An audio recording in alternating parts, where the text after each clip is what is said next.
Sa Matthew 1:23, binigay po ni Pastora Bigay, which is po, I asked the Lord, what is the title? Basahin po natin all together, Matthew 1:23 po.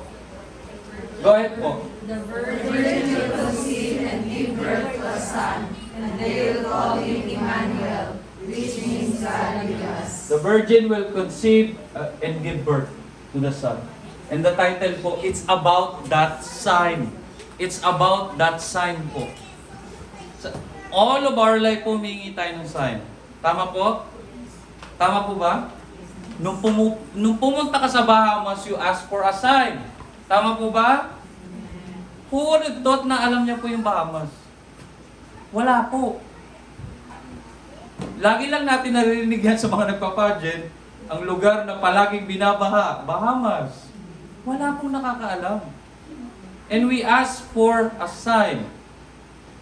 We ask for a sign, mga kapatid. Ano po ba itong sign na ito? This season po, ito po, siyempre, nalipat ko lang po pala. Ito po yung aking family that I never dream na magkakaroon po tayo through God and through His promises po. Common po na nakikita natin this season is a Christmas tree. Tama po? And sino man bang hindi maglalagay ng Christmas tree? Because it's a symbol of what? It's a sign of what? Christmas, merrymaking, love, ano pa po? Gift giving! Mostly po na nakikita natin na Christmas decoration po is meron pong gift. If we are not aware po sa mga nangyayari sa mundo, you will be swayed that the season, this season, it's all about what? Gift. Gift giving.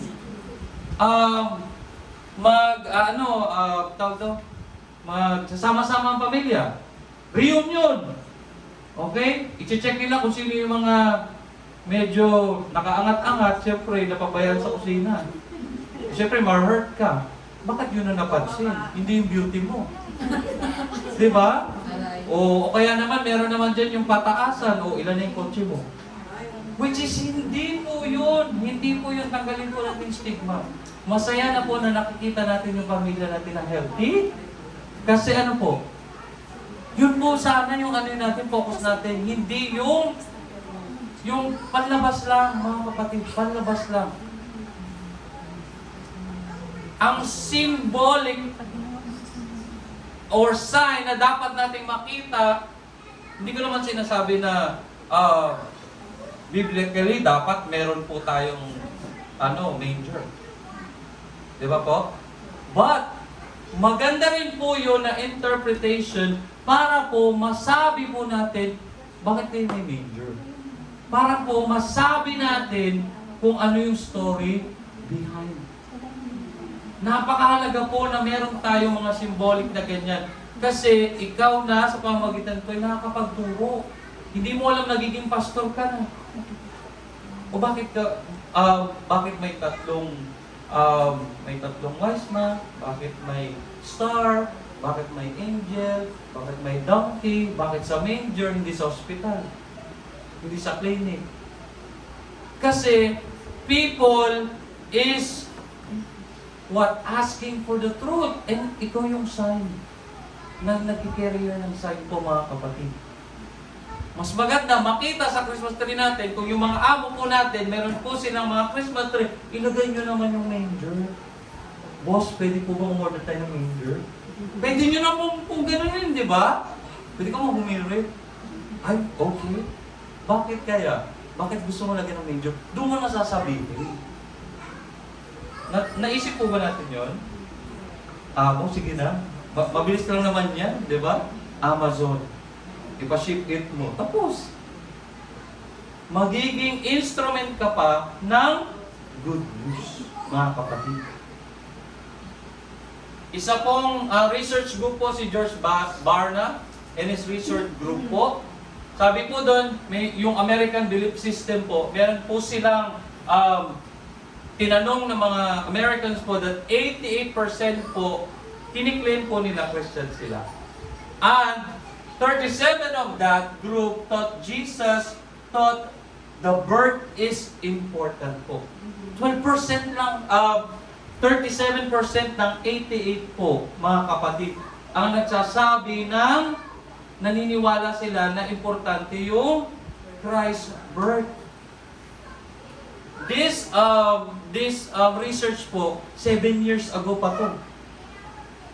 And yung 12% po, yun po yung assignment natin.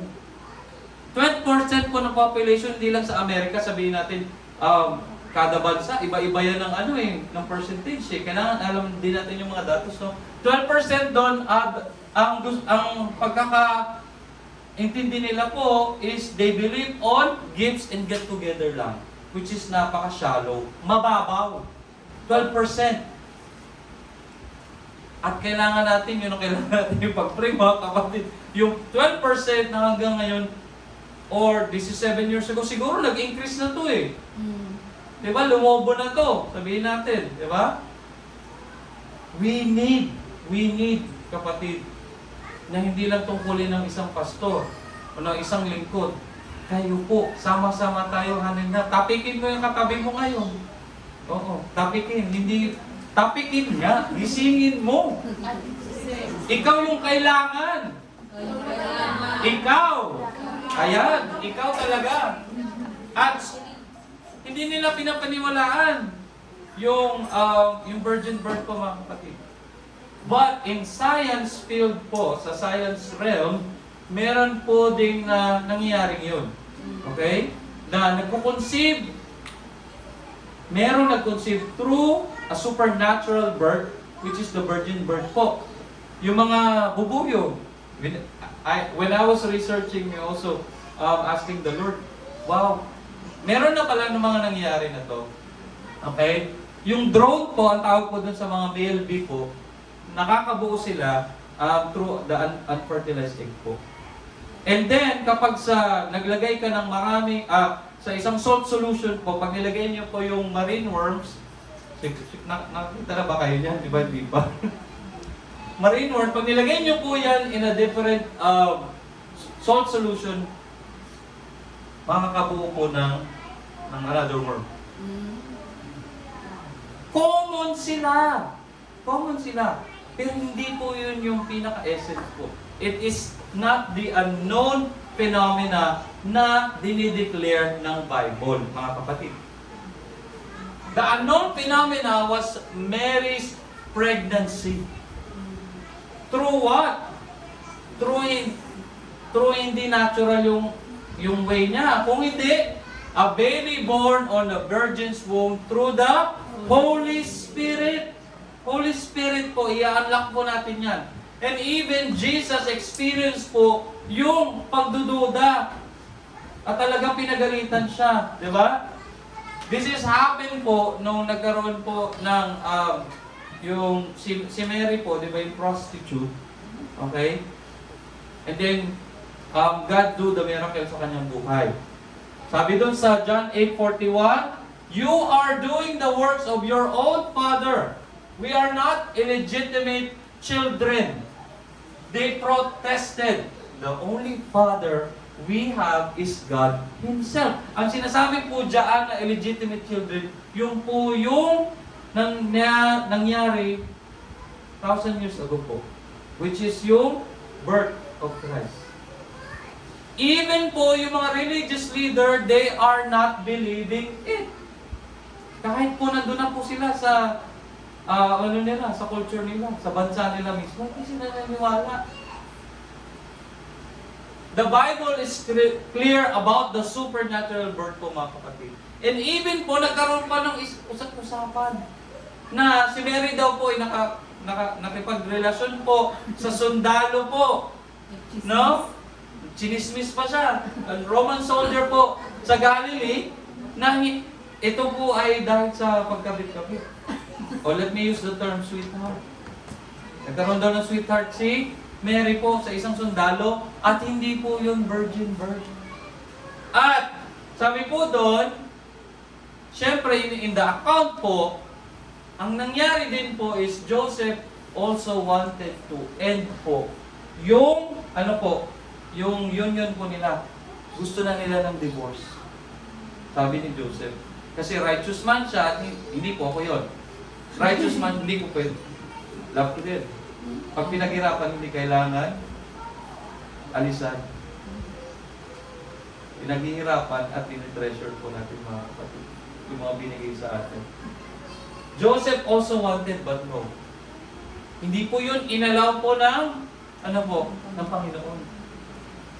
Dahil ito ang mangyayari, gagawa ko ng paraan. Nagpadala po siya ng angel to remind him of the greatest task na gagawin niya. Mga kapatid. The Bible is clear about that virgin birth, the supernatural birth po. Matthew 1:20. Sabi po doon. Ito po yun. But after he had considered this, an angel, Lord, appeared to him in a dream and said, Joseph, son of David, do not be afraid to take Mary home as your wife. Because ang magkukonceive po sa kanya is the Holy Spirit. She will give birth to a son, and you are to give him name Jesus. Because, ito po yung pinakamaganda sa lahat, mga kapatid. Alam ko, it is very cliche, pero hanggang ngayon kinikalabutan pa rin ako. That He will save His people. Sino po ba yung mga people of God? Palakpakan po natin natin. Kailangan din natin malaman when we are foretelling po the supernatural phenomenon po. It is because meron pong dalawang genealogy po o yung lineage po o lahi po ng dalawang union po. Through us, through Sister Pearl, Pastora Pearl, and then Brother Joseph po, na-conceive namin si Zachary po. And through this union po, na-conceive si Jesus po. Pero po, may problema po dyan. Sabi po dyan sa Matthew 1:11 po, and Josiah, the father of Jeconiah and his brother at the time of the exile to Babylon. Si King Jeconiah po, yan po yung linis ni Joseph. When I was researching it, I was blown away po kasi may mga ganito palang truth na hindi po na-uncover po sa atin. Akala lang natin, Jesus was born through the Holy Spirit, conceived by Mary. Yun na yun, pero may kinalaman pala to sa dugo. May kinalaman pala po ito. Kaya napakahalaga po na alam po natin dapat yung history ng family mo. Malay mo, ako ka pala ng pinakamayamang Pilipino sa Pilipinas. Ikaw pala ang tagapagmana, ikaw ang nawawala. Kung nanonood kayo ng K-drama, alam nyo na yun. Ikaw pala yun. Hindi natin alam. At meron din kami pinagpipray ni Pastora Pearl, no? Sa lineage po nila. Yun yung pinagpipray namin talaga. Isa sa mga well-known na tao sa bansa po natin. Sa lineage po ni Joseph, tandaan po natin yung Jeconiah po, ha? King po siya. King. Tandaan po natin yan, ha? Medyo babalik lang, backtrack lang tayo sa history nila po. King Jeconiah po, the lineage of Joseph po, through that king is cursed po. Sinumpa po ng Panginoon. At wala po siyang tagapagmana.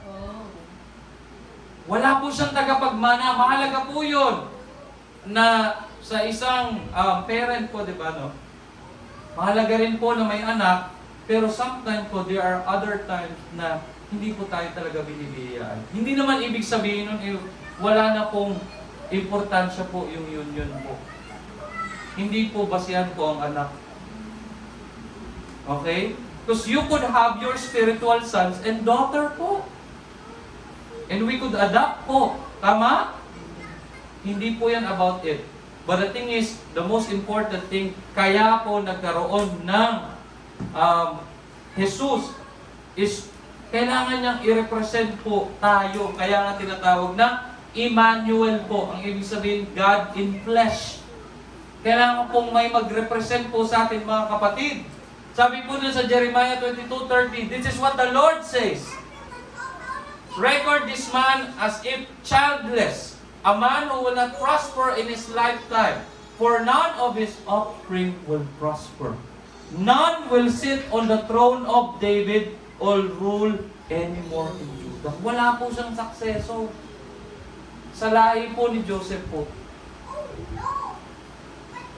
But, through Mary's lineage po, si Nathan, Jesus maintained the purity of the bloodline.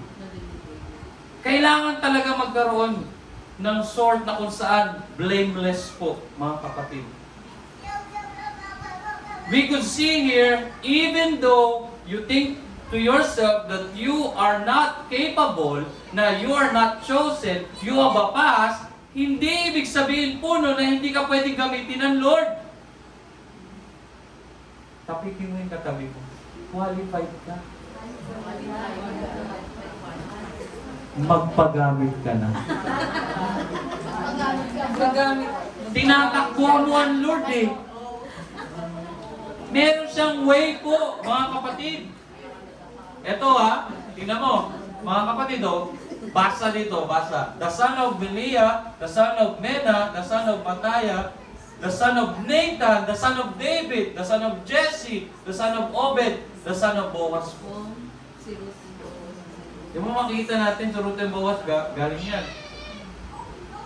Isa rin sa mga notable po na mga couple po, mga kapatid. Kailangan i-maintain yung purity because you are conceiving a human unlike God in the flesh to represent us. And then the two, Joseph lineage, wag naman po natin i-less devalue po si Joseph. Kasi po, malaki yung role po ng tatay po. A father figure na sometimes we don't have. Sometimes we don't have a father figure in life po, mga kapatid. But He sent Jesus. And He sent your brother and sister para po i-represent yung father figure na yan. Na tumutulong sa'yo. Yung kaibigan mo na nagre-remind sa'yo palagi na hindi tumitigil kahit galit na galit ka. Bakit mo ko palagi nire-remind? Kasi I care for you. Sabihin mo sa katabi mo, I care for you. Kaya pasalamatan mo yung nagre-remind sa'yo. Yung mga nakakalimot, ang gamot ay paalala. Paalala, mga kapatid. Pinapaalalahanan ka, kumambyo ka, mag-break ka, makapangamak ka. Ayaw mo makinig eh. Nabundol. Ayan. Nahulog sa maling relasyon. Nag-invest sa maling business. Nakipagkaibigan. Nag-compromise. Ayan. At kuminsan, yung mga nagpapaalala sa atin, inaaway mo pa. Hindi na kita kaibigan. Ayoko na sa'yo. Kasi hindi nasusunod ang gusto ko. Tama po ba, mga kapatid? Tamaan po tayong lahat. Pero to God be the glory. Palakpakan muna natin. God pronounces a curse bloodline kasi nga sinumpa niya eh. Inaalaw po ng Lord ang isang individual na ma-curse po. Kasi what? Merong mga ways dyan. Sin. Isa sa mga ano po yan, mga kapatid. Kasalanan po. Meron din naman to test your faith. Like Job. Diba? Lahat po yun, naubos na yung kayamanan ni Job po. Yung pamilya niya, namatay na lahat po. Mga kapatid. Lahat sila po. Pero po, remain faithful pa rin po si Job po, mga kapatid. If your curse na nararanasan mo ngayon, akala mo through sin, sometimes nararamdaman mo yung dryness, o hindi mo marinig ang Panginoon. Kapag nananalangin ka, it is because po, mga kapatid, tinitest niya ikaw para lumago ka, para lumalim ka, or ang ginagawa niya po, mga kapatid, Kaya nire-remind ka niya of a particular sin na nag-hinder sa iyo para lumago kayo sa Panginoon. Tamaan po ang tatamaan. We give praise to God. Palakpakan po natin ang ating Panginoon. Napakasaya po kasi ito po yung magandang balita. It is a sign na yung pong union na yon is magkukonsip po sa ng Messiah po. Ibig sabihin po tagapagligtas. And I want Jesus in my life. You want Jesus in your life? You want Jesus in your life? Jesus will give you everything so you could have everything. So, whatever you feel, don't go away from God. It should be clear po sa bawat isa. And, yun nga po, purity, the Messiah.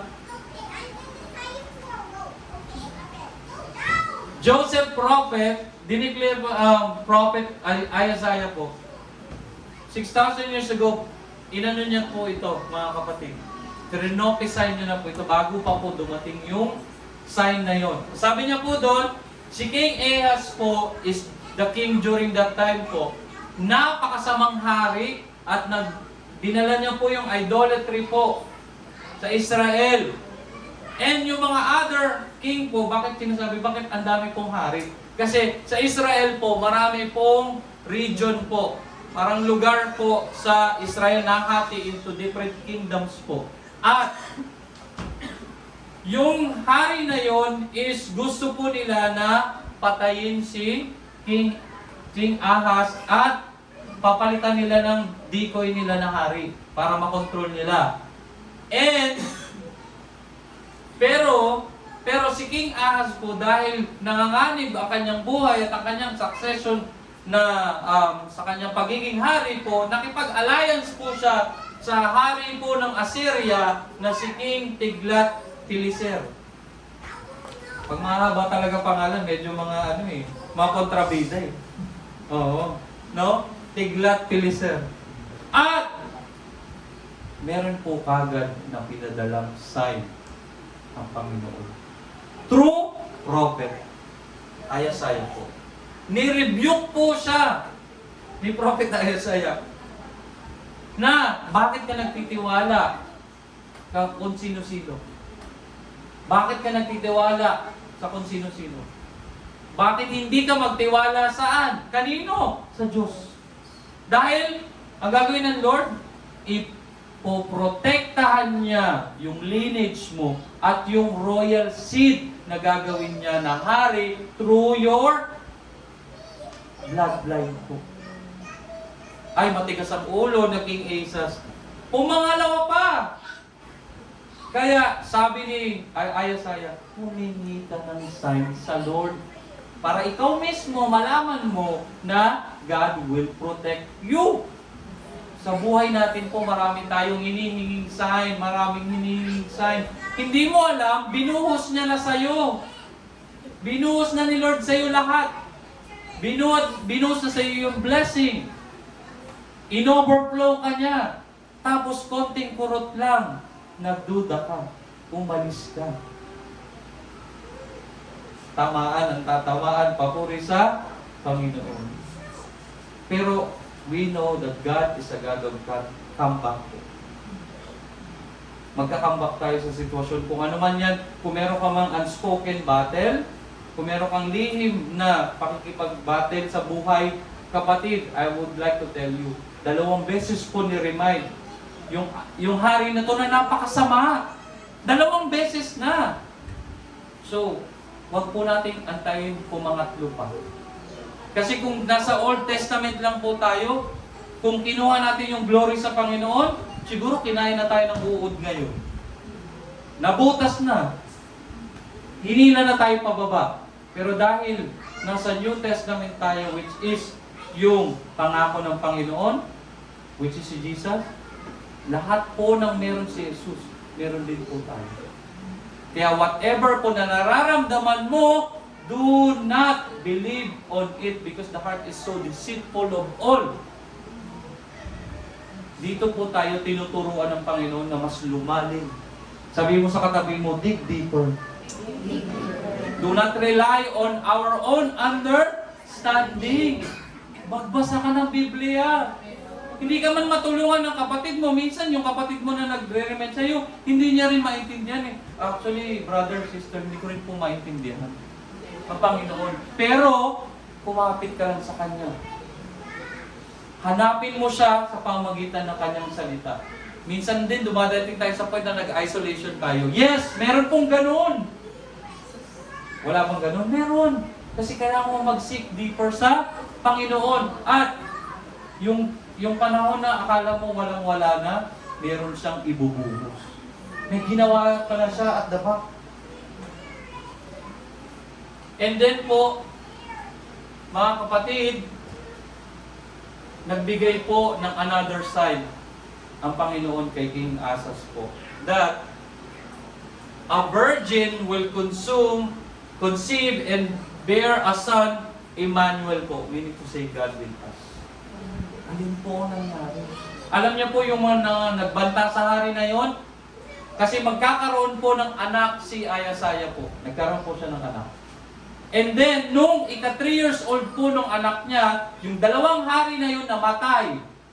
Kaya lahat ng bumabati ko sa iyo, na laban sa iyo, hindi ko sinasabing mamamatay sila. Pero hindi sila magtatagumpay. Kung if you have God, who can be against us? Encourage mo yung kapatid mo. Tapikin mo. Who can be against you if you have God? May if po dun. If you have God. But if you have money lang, if you have influences, lahat po yun walang silbi. Kasi yung pinaka-ultimate po natin is God po. Kaya naman doon sa Apostles' Creed po, alam po natin yan, di ba? Sabi po dito, sabay-sabay po natin itong i-declare. I believe in, again po, I believe in life eternal. go ahead. I Believe in the virgin birth. I believe in the saints' communion and in your holy church. I believe in the resurrection when Jesus comes again. For I believe in the name of Jesus. Hallelujah. Palakpakan po natin natin. This is the truths na kailangan po nating i-embrace po sa buhay natin, hindi lang for Christmas. Hindi lang po for a season. But it is for a lifetime, mga kapatid. Even though without the gifts, even though without the pleasures of life, even though there's no wealth, but we know na kapag nasa Panginoon tayo, mayroong tinatawag na transference of wealth. That we could be assured na who could attest na hindi ka pinagpala ng Panginoon in small things. Sino pong hindi pinagpala?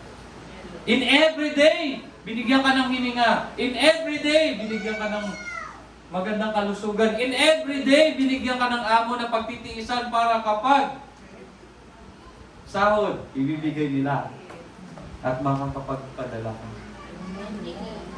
Amen. Amen. Although yes, Lord, if we pray ako, Lord, I pray may bonus kami. Pero 3 years na sa school, walang bonus. Oh, TY. Pero alam nyo, ang pinakakagandahan po dito, kung malusog, masigla, walang sakit ang iyong pamilya. Nung nagkaroon po kami ng anak ni Sister Pearl, yun po yung panalangin ko palagi. At napasa po namin sa kanya, anak, kailangan mo, matuto ka na mag-pray. Ngayon, nag-speaking of tongues po siya. Kasi kailangan natin i-impart po yun. Ipag-pray po natin na habang ikaw ay nagdadrive, proteksyonan tayo ng Panginoon. Kasi isang iglap lang, mga kapatid, ang buhay. Kung saglit lang, isang ganun lang. Sa street namin, sa Harold Road po mga kapatid, 2 na po ang namatay. Sa aksidente po, nababasa po natin yan sa news. 34 years old woman po. Maaga siyang umalis, 6 a.m. Dahil sa maling desisyon ng taxi driver, nabangga po. At ayaw po natin mangyari sa kapwa po natin. At ayaw din po natin na mangyari yan sa ating mga sarili po. At ating mga kababayan. Tama po ba? Pag may nakakarinig tayo, yung wanted list, nasasaktan tayo. Kasi hindi naman natin sa kadugo, pero bloodline ng mga Pilipino. It represent po, di ba? How much more pa kaya si Lord? Kasi ang nananalaytay sa dugo mo ngayon ay ang dugo ng Panginoon. Kaya kung ikaw ay pupunta na naman sa likod, magbabackward na naman ako. Babalik na naman ako sa dating gawin. Hindi ba natin nasasaktan ng Panginoon? Hindi ba natin siya nahihinder na naman? Kaya, as a conclusion mga kapatid,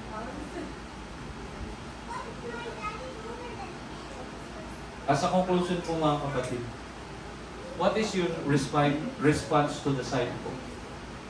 What is your response to the sign? The sign is God Himself being conceived. Na kahit ano pong nangyayari po sa bloodline po natin, na curse, sumpa, may problema ka man, may trial and testing siya, God will turn the curse into blessing. What is your response? What is your response, kapatid? And I do believe may calling po ang church na to. I do believe may mga tinawag siya to raise up an army. And I do believe, I don't know kung para kanino to, pero kapatid, kung ikaw ay nagdududa sa sarili mo, this is the time na i-erase mo na yan. In Jesus' name. Go back to your calling. Because, hindi po tumitingin ang Panginoon sa kahinaan po natin sa physical appearance natin. But God is looking to your heart. Kasi binigay niya yung salita niya sa puso mo. So what is your response? At nung nakita ni Prophet Nathan po, si David, alam niyo po yung nag-glow yung mata ni Nathan. Ito na yun. Ito na yung inanoint ng Panginoon. At sabi ng Lord, rise and anoint him for this one. Tinatawag ka niya back to his family. Tinatawag po niya tayo through this situation. Fight a good fight of faith. Tinatawag po tayo coming back to His name. Tinatawag niya tayo habang may oras pa, kapatid. There is a redemption. There is a salvation through Jesus. There is forgiveness. Kung ano man yung nangyari sa inyo, nagkaroon tayo ng hindi pagkakaunawaan, God will restore that friendship into His presence. Into His presence. Into His presence. Hinaantay ka niya, bumalik ulit. Anak, miss na kita. I would like you to come back again to me. He is calling. He is calling. Release that. Magpatawad ka na, kapatid. Magpatawad ka na, kapatid. Sa spiritual warfare po, isa po sa nagpapagaling po sa may sakit is to release that forgiveness. Kaya hindi binubuhos yung pagpapala kasi meron pang puot sa puso mo. May galit pa. May pagpapatawad ba, kapatid? Patawarin mo na. Patawarin mo na. At kung nagdududa ka sa sarili mo that you cannot lead, no! Alisin mo na yan kasi tinawag ka niya. Tinatawag niya yung bawat isa sa atin. Kailan tayo mag-a-answer po? Now this is the time. And if you want this God, sabayan mo yung awitin na ito.